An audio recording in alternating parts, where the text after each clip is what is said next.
Hello, I'm Ned Dodington, and I'm here to speak with you about Animal Architecture. Animal Architecture is an online project devoted to discussing architecture as a biological process. What I'm going to do in the next 5 minutes is outline a few of the base points about the project. We're going to quickly go through 10 slides that are 10 projects that are on the website, and then we're going to outline some of the points of the future and where this project is headed. So, as I stated briefly before, Animal Architecture is an online project concerned with the role of ecology and biology in architecture. What that means is we're taking a really large-scale view of architecture. We're looking at the built environment and all the aspects around it, the agents being the animals, the plants, the ecology, the systems. Now, why are we looking at animals? Well, we're looking at animals in this sort of large-scale process of architecture because animals, now humans are animals too, have unique and specific ways of making and delineating space. Here's an example of a cow and swarming sparrows, but they each have unique ways of interacting with the built environment. Unlike other websites or projects or architects that are interested in biology, we here at Animal Architecture are not interested in sort of the sexiness and swoopiness of biology, but more the process. The sexiness and swoopiness of biology is cool, and much like the things that we're not interested in, the homes, houses, hovels, hives that other animals already build, while really cool, the shape and form of biology is not what we're concerned with. It really is the process, the biological process that drives us. Now, why are we interested in the process? Well, the process is a tool, is a way that we see of being able to even the playing field, to get past this kind of us versus them dichotomy and discussion. And that this is kind of the large picture of animal architecture, is to really get past this the sort of those who are doing the eating and those who are being eaten dichotomy. And we really see architecture as the kind of the agent of this division. The architecture is a tool that really, it's the first thing that separates those inside eating those who are outside. And there's a history along with urbanization and farming and population growth that is complicit in this trend. So those are the basic points. Now, quickly through 10 projects. This is the terroir. It was an oyster reef proposed off the coast of Galveston that I did in graduate school. The oyster reef cleans the water, aggregates soil, becomes a good place for oysters, becomes a good place for humans. It really started to get me thinking about how we could use animals and ecology to shape buildings in the built environment around us. Another thing that's big at animalarchitecture.org is confusing the sort of the living and the non-living, the natural and the man-made. Philip Beasley does this amazing work with his sculptures, semi-living, sort of robotic installations that reach out and touch you.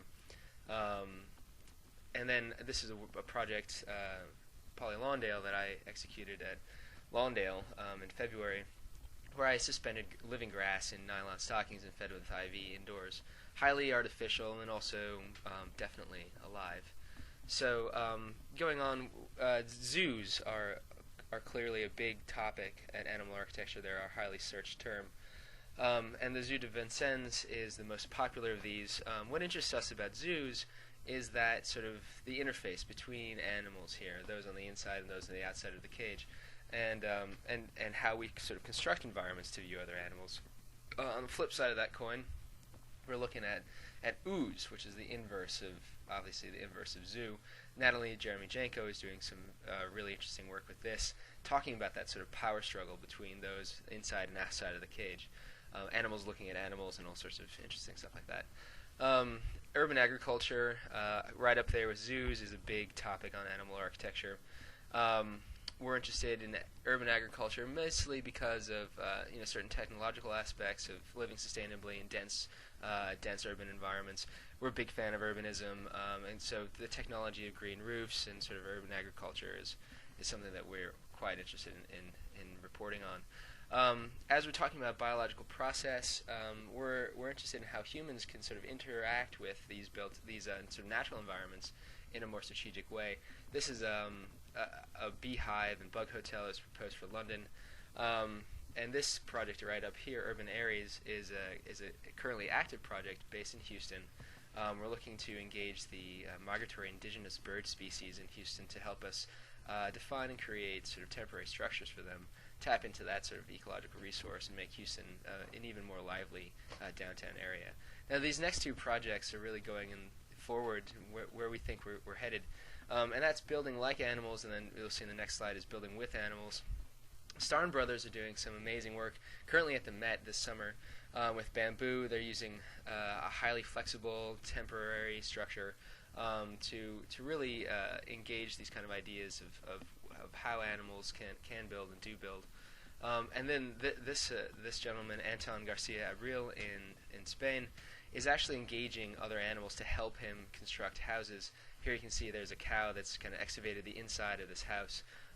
So that we see a lot of potential in those two kind of techniques, building with animals and building like an animal. And so this is the last project that we proposed for publication recently, and it's a sort of series of light infrastructure projects that Houston could use, say, to further aid its development. And it's based on a sort of a light, tensile, or more sort of scaffolding-like structure, highly porous, easy to use, easy to build, cheap, and able to maintain things like urban agriculture and homes for other animals, plus parking structures, and it has an urban application as well. So in closing, Animal Architecture is a blog. We're trying to keep up a dialogue about these topics, and we really need your help and your interests. If you're interested in writing, if you're interested in donating or being part of the discussion, we fully welcome all interests and talents. Thanks very much.